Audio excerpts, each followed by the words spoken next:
As a kid, I've always loved information that I could get from data and the stories that could be told with numbers. I remember growing up, I'd be frustrated at how my own parents would lie to me using numbers.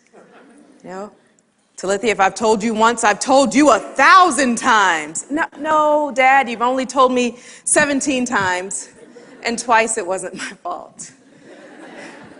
I think that's one of the reasons I got a PhD in statistics. You know, I always wanted to know, what are people trying to hide with numbers? You know, as a statistician, I want people to show me the data so I can decide for myself. Donald and I were pregnant with our third child, and we were at about 41 and a half weeks, what some of you may refer to as being overdue. Statisticians, we call that being within the 95% confidence interval. And at this point in the process, we had to come in every couple of days to do a stress test on the baby. And this is just routine. It tests whether or not the baby's feeling any type of undue stress. And you're rarely, if ever, seen by your actual doctor, just whoever happens to be working at the hospital that day. So we go in for a stress test, and after 20 minutes, the doctor comes out, and he says, "Your baby's under stress. We need to induce you." Now, as a statistician, what's my response? Show me the data.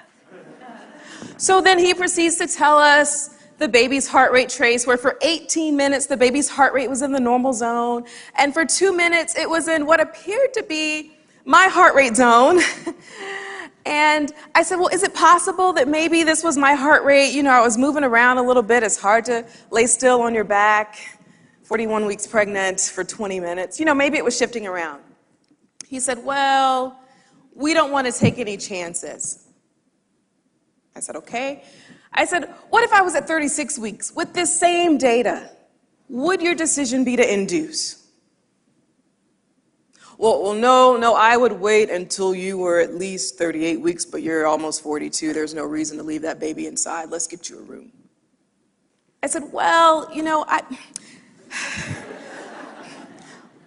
why don't we just do it again? You know, we could collect more data. I could try to be really still for 20 minutes. We could sort of average the two and see, you know, what that means. And he goes, well, ma'am, I just don't want you to have a miscarriage.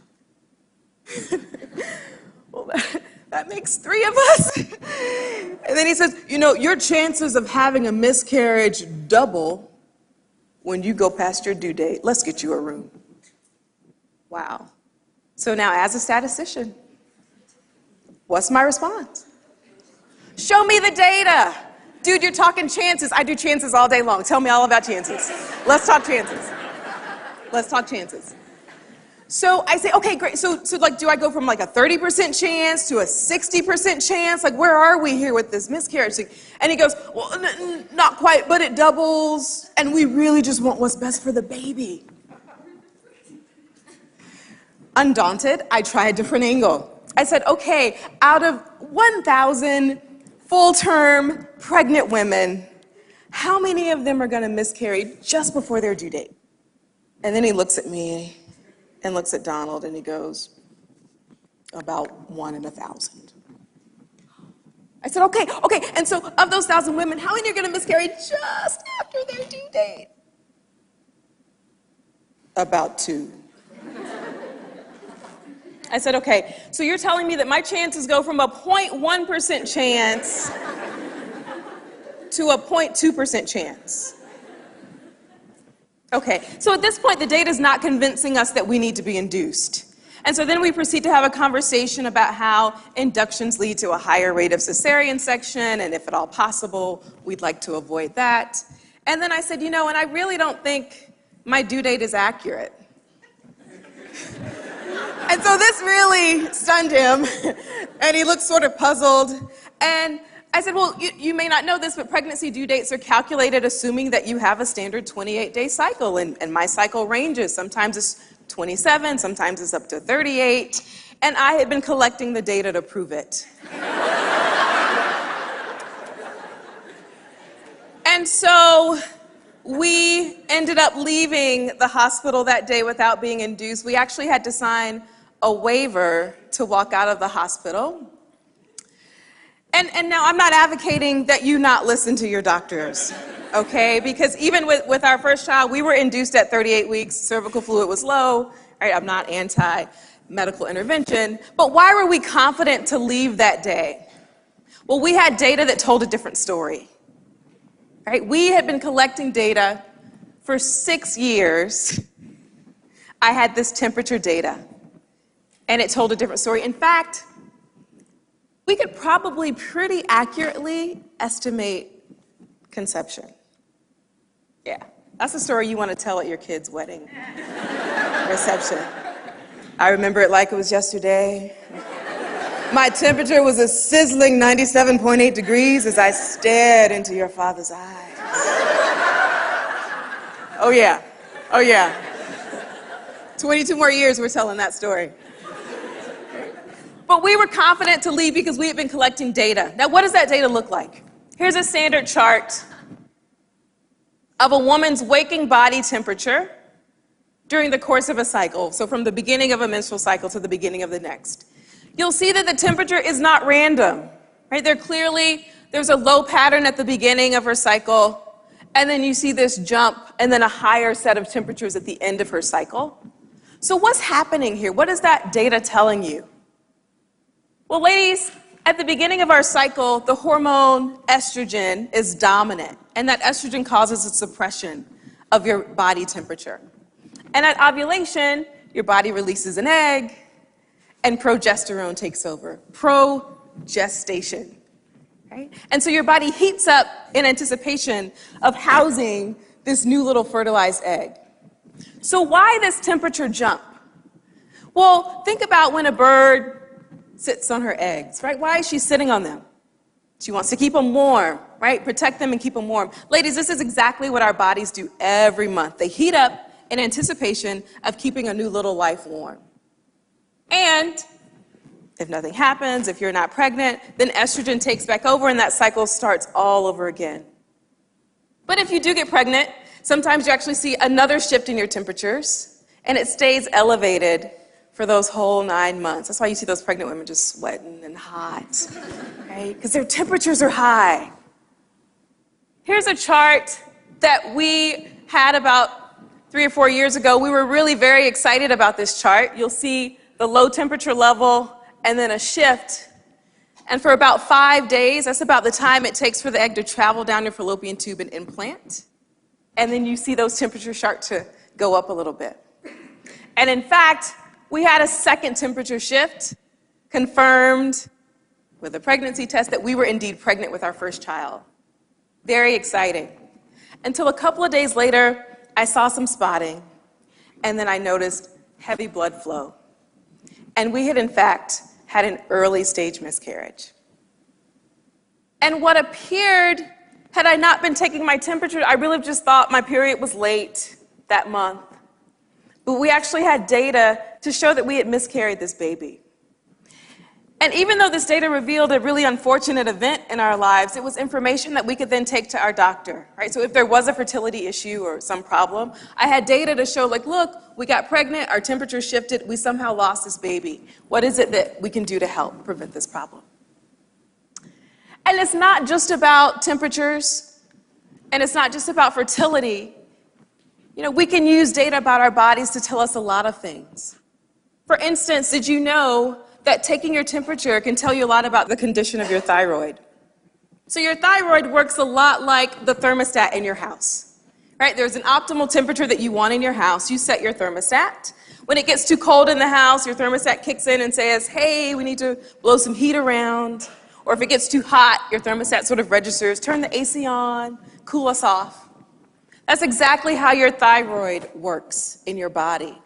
Right? Your thyroid tries to keep an optimal temperature for your body. If it gets too cold, your thyroid says, hey, we need to heat up. If it gets too hot, your thyroid cools you down. But what happens when your thyroid is not functioning well? Well, when it doesn't function, then it shows up in your body temperatures. They tend to be lower than normal or very erratic. And so by collecting this data, you can find out information about your thyroid. Now, What is it if you had a thyroid problem and you went to the doctor, your doctor would actually test the amount of thyroid-stimulating hormone in your blood? Fine. But the problem with that test, it doesn't tell you how active the hormone is in your body. So you might have a lot of hormone present, but it might not be actively working to regulate your body temperature. So just by collecting your temperature every day, you get information about the condition of your thyroid. So what if you don't want to take your temperature every day? I advocate that you do, but there are tons of other things you could take. You could take your blood pressure, you could take your weight. Yeah, who's excited about taking their weight every day? Early on in our marriage, Donald had a stuffy nose, and he had been taking a slew of medications to try to relieve his stuffy nose, to no avail. And so that night he comes and he wakes me up, and he says, "Honey, I can't breathe out of my nose." And I sort of roll over and I look and I said, well, can you breathe out of your mouth? and he goes, "Yes, but I can't breathe out of my nose." And so like any good wife, I rush him to the emergency room at 2 o'clock in the morning. And the whole time I'm driving and I'm thinking, you can't die on me now. We just got married. People will think I killed you. And so we get to the emergency room and the nurse sees us and he can't breathe out of his nose. And so she brings us to the back and the doctor says, "What seems to be the problem?" And he goes, "I can't breathe out of my nose." And he says, "You can't breathe out of your nose?" And I'm like, "No, but he could breathe out of his mouth." Okay. So he sort of takes a step back and he looks at both of us and he says, "Sir, I think I know the problem. You're having a heart attack. I'm going to order an EKG and a CAT scan for you immediately." And we're thinking, no, it's not a heart attack. He can breathe just out of his mouth. No. And so we go back and forth with this doctor because we think this is the incorrect diagnosis. And he's like, "No, really, it'll be fine. And, just calm down." And I'm thinking, how do you calm down? But I don't think it's having a heart attack. And so fortunately for us, this doctor was at the end of his shift. And so this new doctor comes in. He sees us clearly distraught with a husband who can't breathe out of his nose. And he starts asking us questions. He says, "Well, do you two exercise?" I'm like, "Well, we ride our bikes and we go to the gym occasionally. We move around." He says, "Well, what were you doing just before you came here?" And I'm thinking, well, I was sleeping, honestly.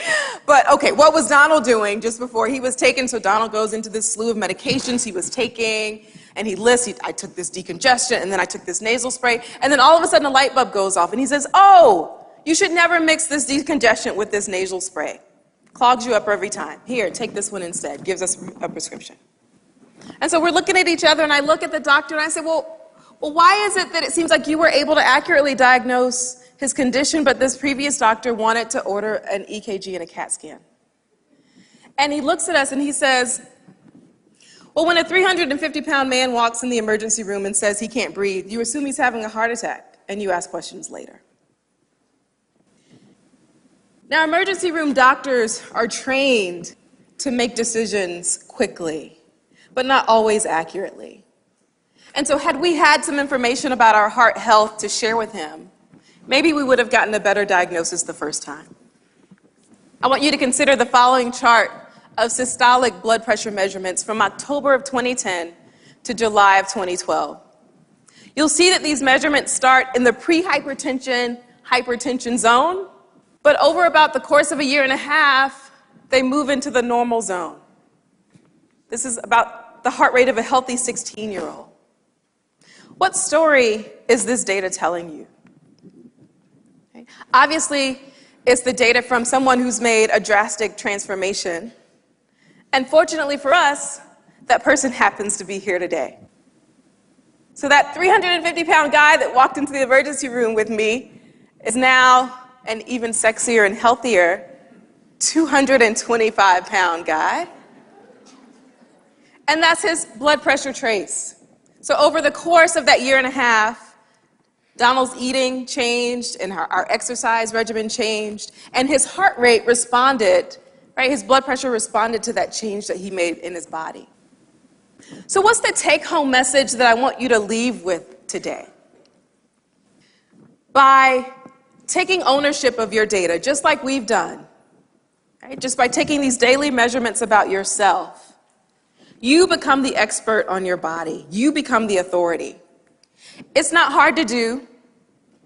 You don't have to have a PhD in statistics to be an expert in yourself. You don't have to have a medical degree to be your body's expert. And medical doctors, they're experts on the population, but you are the expert on yourself. And so when two of you come together, when two experts come together, the two of you are able to make a better decision than just your doctor alone. Right? So now that you understand the power of information that you can get through personal data collection, I'd like you all to stand and raise your right hand. Yes, get it up. I challenge you to take ownership of your data. And today, I hereby confer upon you a TEDx associate's degree in elementary statistics with a concentration in time-dependent data analysis with all the rights and privileges appertaining thereto. And so the next time you are in your doctor's office as newly inducted statisticians, what should always be your response? Show me the data. I can't hear you. Show me the data. One more time. Show me the data. Show me the data. Thank you.